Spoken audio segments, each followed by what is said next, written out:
When you sit towards the front, you don't realize how many people are here. It's good to see everybody here. Excellent. Let me begin by just thanking you for inviting me to do this series.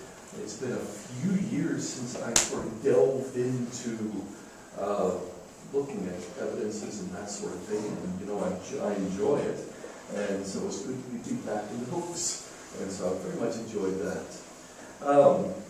What they have not said this morning, but I will tell you, is that last week on Sunday, I became a grandfather. Well, I sort of had to become a grandfather earlier, but first one born into our family. So obviously, being a good grandfather, I should have pictures. So this is Joseph, and for our visitors, Joseph Dallas Galloway, not named after Dallas, Texas, but my wife's surname was Dallas, and her family name's from Dallas in the north of Scotland, from which Dallas, Texas was named as well. So there you go, there's a connection there somewhere. But named after my father, and then working in Arlene's father, and so it's great. So this was him yesterday, by the way. So he's doing very well, and of course I'm the grandfather that he definitely would like to have, I'm sure. So we very much enjoy becoming a grandfather. Now, I became actually a grandfather a couple of years ago, sort of. But we've got another grandchild. Not born into our family, but came into our family as a result of our older son getting married. And so we also love Piper. And so I thought I'd better put Piper in here too. It's too easy to ignore the older one. So yes, she is flying a broomstick, as you can see, down at Annick Castle. If you don't know how that's done, go to Annick Castle, they'll tell you how to do it. And so we took broomstick lessons to be able to do that. So now those are my grandkids, and they're doing well. Of course, Piper was in Memphis, so it's been since summer since I've seen them when they were over visiting. So life's good. Life's good. What more can we say? Anyway, is God relevant? That's what we've been talking about the last few nights.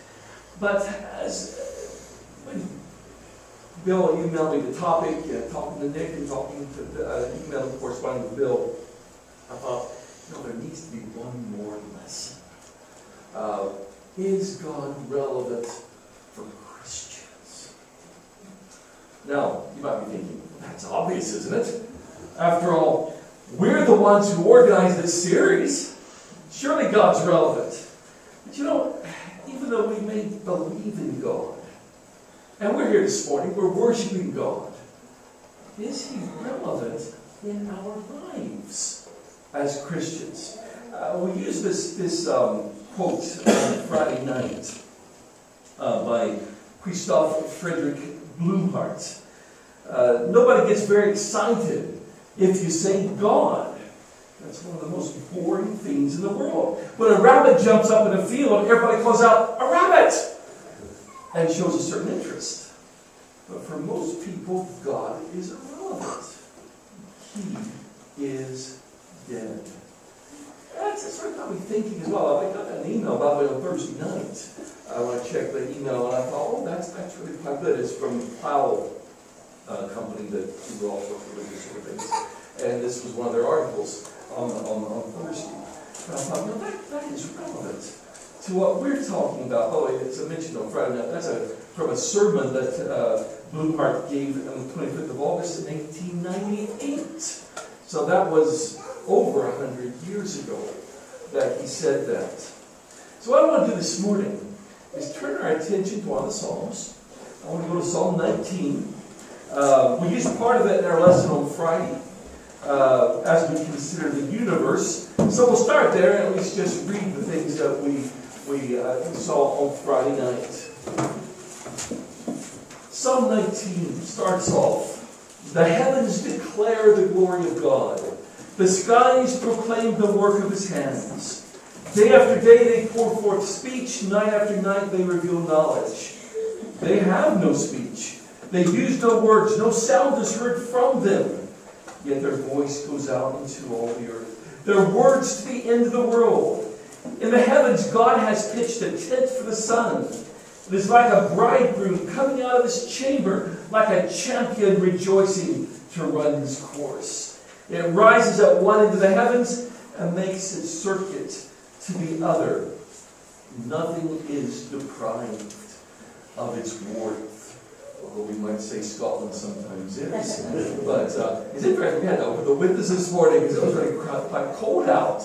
But God has created the heavens. And when we look up at the night sky, there's such a vast beauty there. You can almost see the night sky in that picture. There you go. I didn't take that. I wish I had. But there are a few places, we've been on a few places, down the borders especially, where there are places that there's no lights you can see. You can see the sky. It's beautiful. It's such a gorgeous thing that God has made. So we can relate to what David wrote. The vast creation around us tells us of God's glory. The sun coming up in the morning reminds us of God's love and how God takes care of us. That should be enough to let people know that there is a God. And Paul echoed that when he wrote in Romans chapter 1, verse 20, "But for since the creation of the world, God's invisible qualities, his eternal power and divine nature, have been clearly seen, being understood from what has been made, so that people are without excuse." See, the creation shows us that there's a God. That's not enough. That's not enough. Knowing there's a God does not tell us what God wants from us. His creation tells us that he's there. His creation tells us that he's powerful. But his creation doesn't tell us what he wants us to do. David in Psalm 19 switches, and it's an interesting psalm. There's the first 6 verses. He talks about God's creation, what we might call natural revelation. But then he switches to talk about what I would refer to as God's specific revelation in verse 7. So that's where we want to really consider our thoughts this morning, is the creation that God's made. He goes on from talking about creation to say, the law of the Lord is perfect, refreshing the soul. The statutes of the Lord are trustworthy, making wise the simple. The precepts of the Lord are right, giving joy to the heart. The commands of the Lord are radiant, giving light to the eyes. The fear of the Lord is pure, enduring forever. The decrees of the Lord are firm, and all of them are righteous. I would like for there to have been 7 descriptions there. There's only 6. I don't think he's using numerology there. But 6 words there describing God's Word.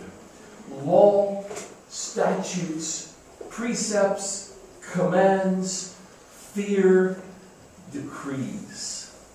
And really all of these are telling us the beauty of God's Word. He talked about the beauty of creation. Now he's talking about the beauty of God's Word. Law. The law of the Lord is perfect. Law, the Hebrew word refers to instruction or direction that God's Word gives us. God's law is perfect. It's refreshing. It's reviving. It's even preserving. And the Hebrew word for that can be translated all 3 of those different ways. It's what we need for our lives. And make our lives what they should be. Looking at creation is not going to do that. But God's Word is going to do that. But he goes on and to say that the statutes of the Lord, now your translation may have testimony, it could have rules. The word means, the Hebrew word means testimony. And that word means a formal written or spoken statement. See, God's statutes, God's testimony, if you will, is reliable. It's imparting wisdom. I don't know anybody that wants to be thought a fool we all want to be thought we're wise. Well, where are you going to go to get wisdom? Go to God's Word. That's what it's there for, to give us wisdom. In fact, just read through Proverbs and all the things it says about gaining wisdom. Interesting, it always goes back to God's Word. That's where we're going to find wisdom. Precepts, it's referred to as. A precept is a general rule intended to regulate behavior or thoughts. At least that's what our dictionary tells us. It's something that hopefully is going to help us in our thinking, which if you think about it, thinking and thing that was not intentional, but it worked out really well. But if you think about it, that means that's how we want to live. Those things we think about need to be translated into our lives. So, David writes that God's precepts are right and fair, giving us a reason to be joyful. I rather like that. If we need a reason to be joyful, go to God's Word. That's what we're going to find. It goes on to talk about commands. The commands of the Lord. First of all, commandment. Some translate the commandment there. Commands of the Lord. It says that they are radiant. They're pure. They enlighten our lives. Want to know more? Go to God's Word. That's where we're going to learn it. And then the last one there, and this may sound a bit strange when we have all the others, the fear of the Lord. Some translations put the commands to fear and to respect the Lord. And these commands are pure, they're clean, they're right, and they last forever. That's what God's Word gives us. And he concludes all that. No, there's one more in there. There's the decrees. Yeah, there was 6. Where's it there? There's decrees. It might be translated rules, may be translated judgments. Word means an ordinance, but I'm not sure that helps us a lot. But the decree probably does pretty well. And he says about these that they are firm, they're trustworthy, they're right. We can trust God's Word. We can see the creation and we can see God, what His power, what He's done. We get to God's Word. We know that God is trustworthy. We know that He's right. So what's all this saying to us? What's it saying to the readers of David's day? I would summarize it this way. If you want to have the best life possible, it needs to include God's Word. That's where our lives need to be based on. So, let's sort of turn the spotlight from there and turn it on to us. Do we have time for God's Word? Is it part of our lives? If we say God is relevant, are we willing to listen to Him? Because, if we're not willing to listen to Him, we're really saying by our lives that God is not relevant. And I know we have busy lives, but do we take time for God's Word each day in our lives? Do we want to grow in our faith? I don't know anybody that doesn't want to grow as a Christian. Doesn't want to grow. But there's one way to do it. I like 2 Peter 3:18, the last verses, Peter's second letter. But grow in the grace and knowledge of our Lord and Savior Jesus Christ. To Him be glory both now and forever. Amen. Grow in grace and knowledge. The only way I know to grow in knowledge is to be spending time learning. That's when we gain our knowledge. When we apply it, we gain wisdom. When we grow in knowledge, spend some time with God's Word. Don't you just wish you could just go to bed at night and put the Bible on your head and soak in by morning? It'd be lovely, but it doesn't work that way. We're going to have to spend some time reading it. Do we want to be more like Jesus? As Christians, I think that should be our goal. We want to be more like Jesus. The only way to do that is to learn what Jesus is about. 1 Peter 2:21. To this you were called, because Christ suffered for you, leaving you an example that you should follow in his steps. Jesus has left us an example. We're to follow what Jesus did. How do we know what Jesus did? How can we become like him if we don't know what he was like? And maybe that's the problem that we sometimes see. People want to be more like Jesus because they don't know much about Jesus, because they've not spent time reading about Jesus. Then they end up imagining what Jesus would do. I remember the bracelets a few years ago, WWJD, what would Jesus do? Well, it's not a bad idea. But I preferred WDJD. What did Jesus do? Because the problem is, if we don't know what he did, we're going to imagine it, and we may come up with something totally different from what he actually did. Spend some time in the Gospels. That's not, by the way, kiddie reading, although I think our kids should read it. It's not for our children, it's for us. That's how we learn about Jesus. By the way, there's a few in here that 2 weeks from today will be with us in Nazareth, worshiping with the congregation there in Nazareth. And we get to see where Jesus lived. We get to see the places he visited. And that's going to be a wonderful time. So those of you who haven't seen that, I'm looking forward to seeing your reaction when you do see it. But it's such a great thing. Want to be more like Jesus? Spend some time. Get to know Jesus. Sometimes I wonder, do we really realize who we are? Now, that same chapter before Peter wrote about being more like Jesus, in chapter 2, beginning of verse 9, he says, "But you are a chosen people, a royal priesthood, a holy nation, God's special possession, that you may declare the praises of him who called you out of darkness into his wonderful light. Once you were not a people, now you are the people of God. Once you had not received mercy, now you have received mercy." This is who we are. We're a chosen people. We're a royal priesthood. Don't you love that?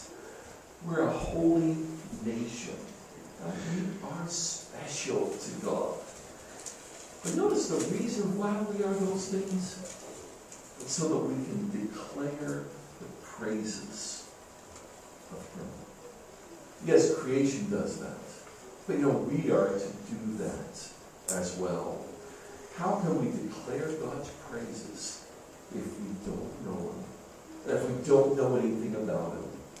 See, one thing I think we can see from the Psalms is that David knew God. David spent time with God. He spent time talking to him. He spent time with God's Word. He spent time meditating and thinking about God's Word. And that's an example for us as well. Is God's Word a part of our daily habits? I've always liked Acts 17, 11, 12. Paul having to leave Thessalonica to go to Berea. It says, "Now the Berean Jews were of more noble character than those in Thessalonica, for they received the message with great eagerness and examined the Scriptures every day to see if what Paul said was true. As a result, many of them believed, as did also a number of prominent Greek women and many Greek men." Examining the Scriptures daily. I find it interesting. Paul wrote 2 letters to Thessalonica.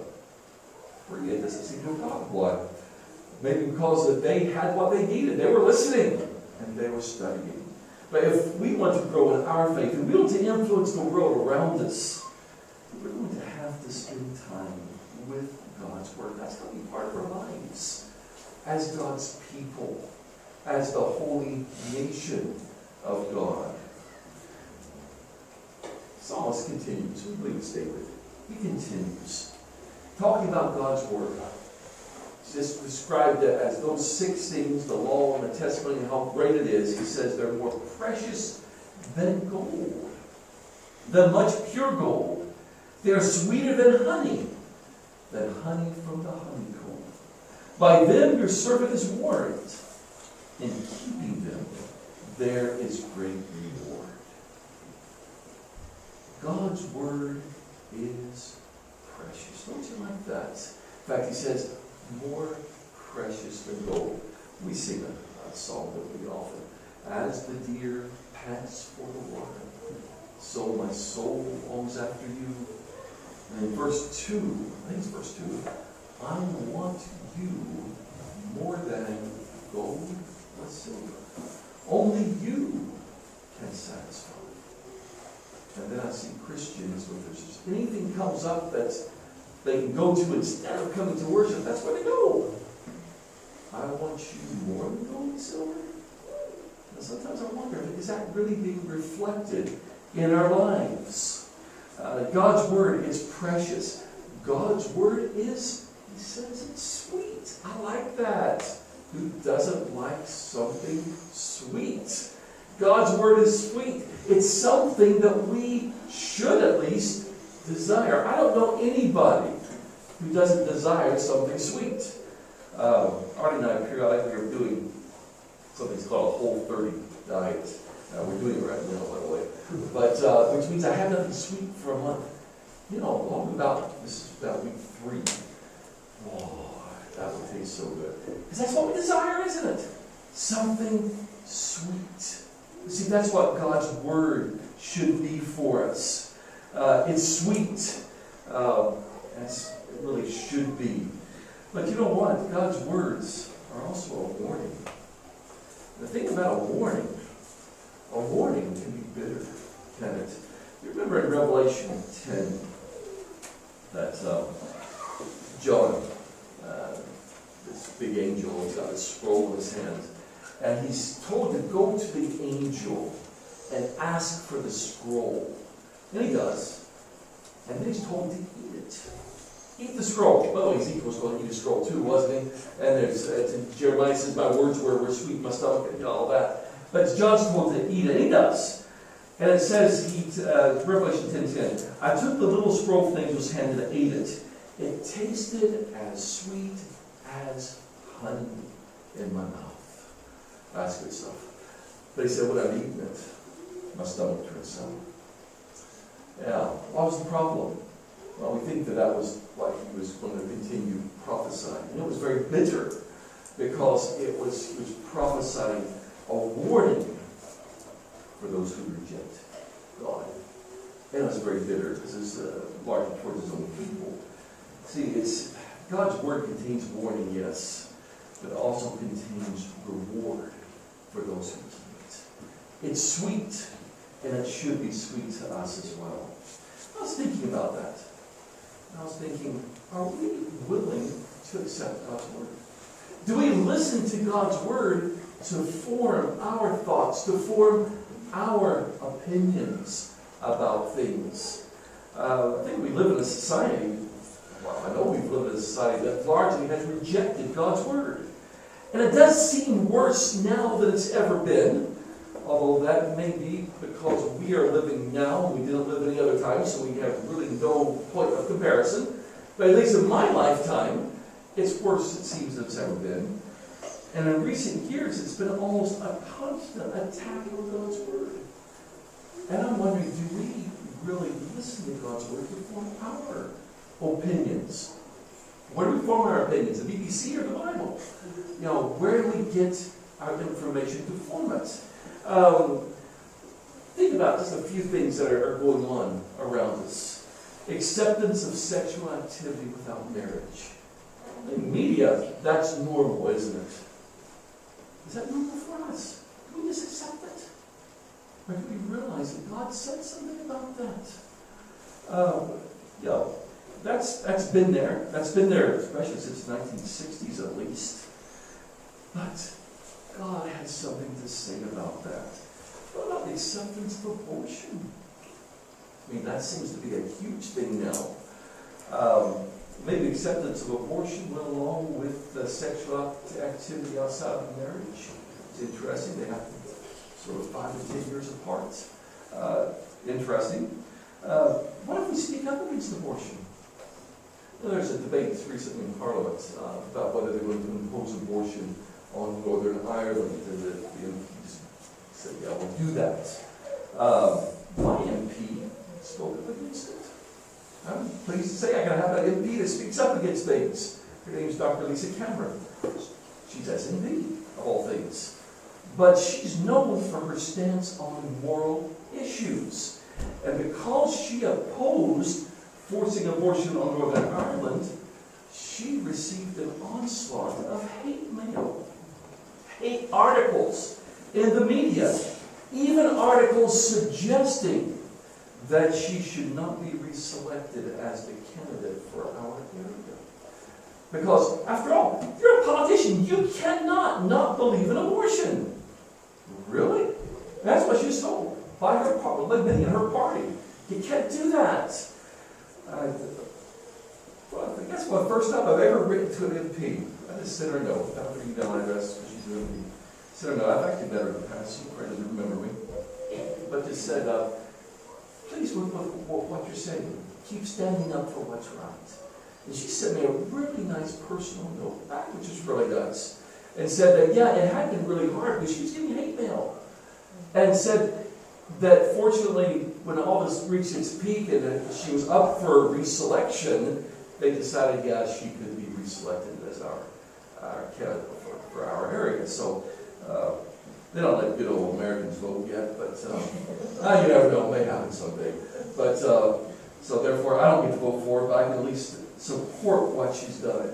But I think she illustrates that when you stand up for something that's right, when you stand up for something that's in God's Word, we can expect abuse from the world. They don't understand it. Because after all, you're going against the current thinking. And somehow we think the current thinking is right. I don't know why.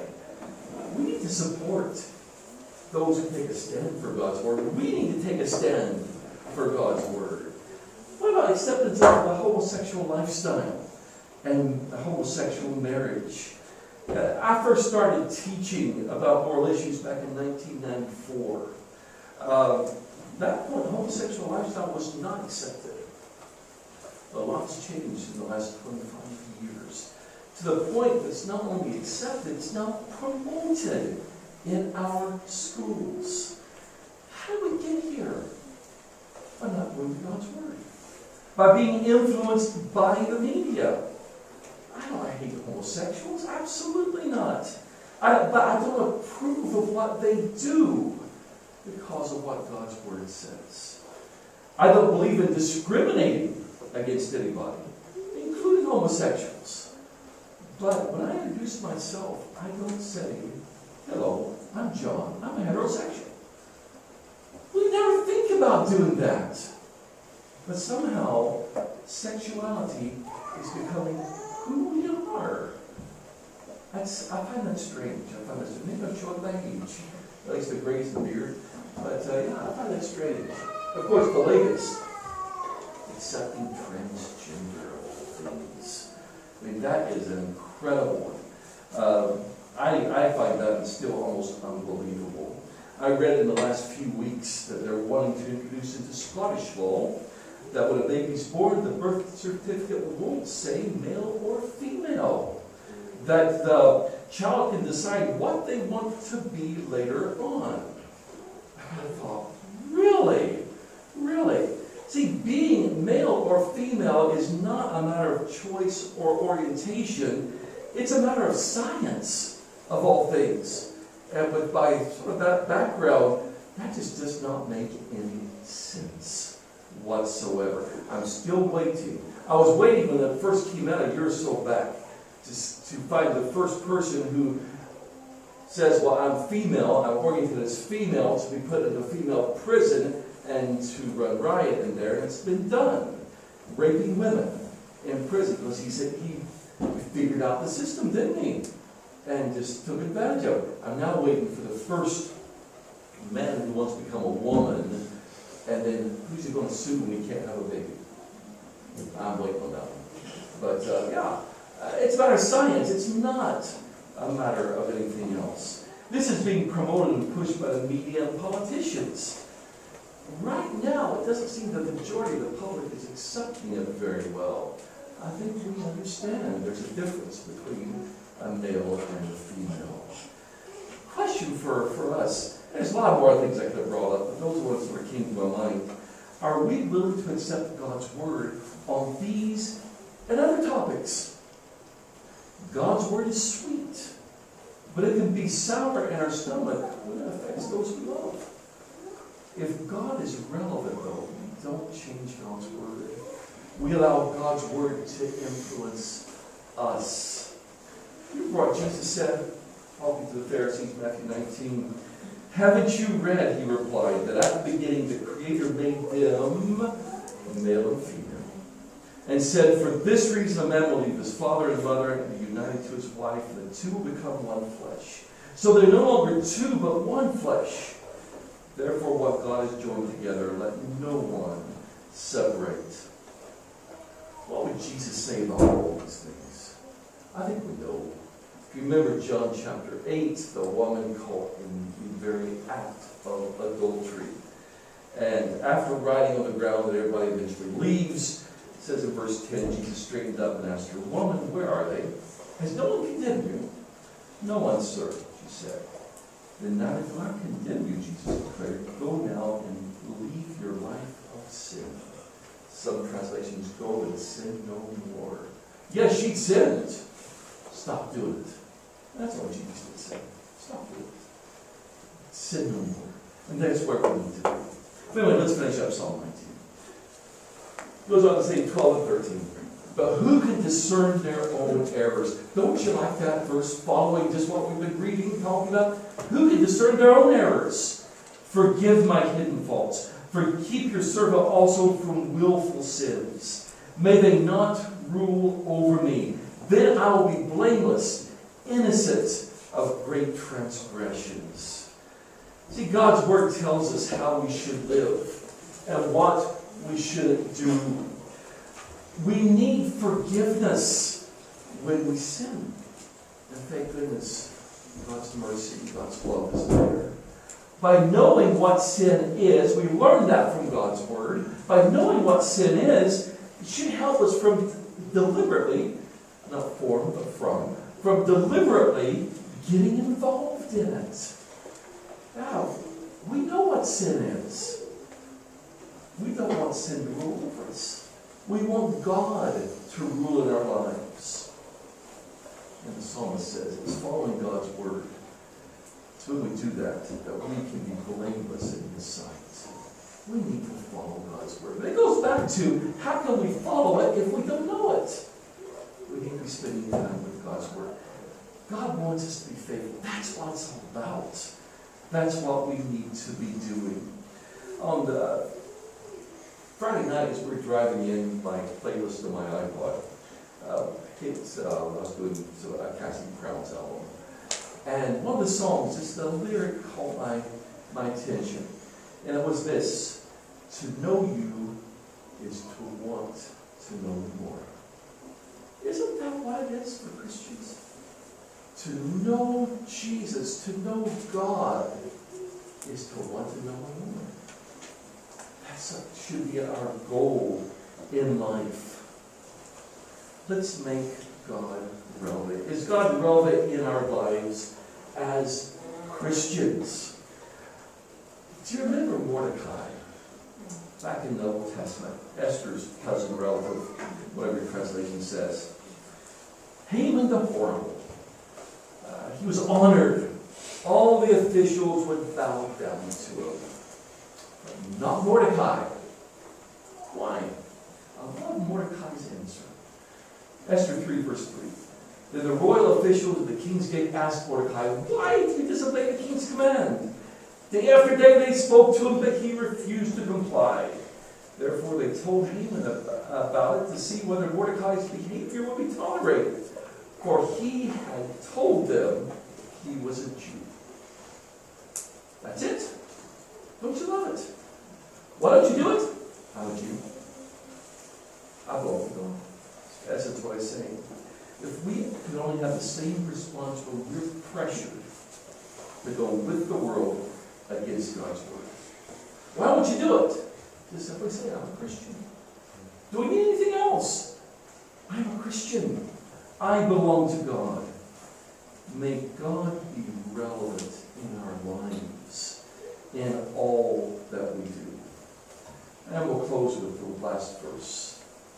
May these words of my mouth and this meditation of my heart be pleasing in your sight, Lord, my rock and my redeemer.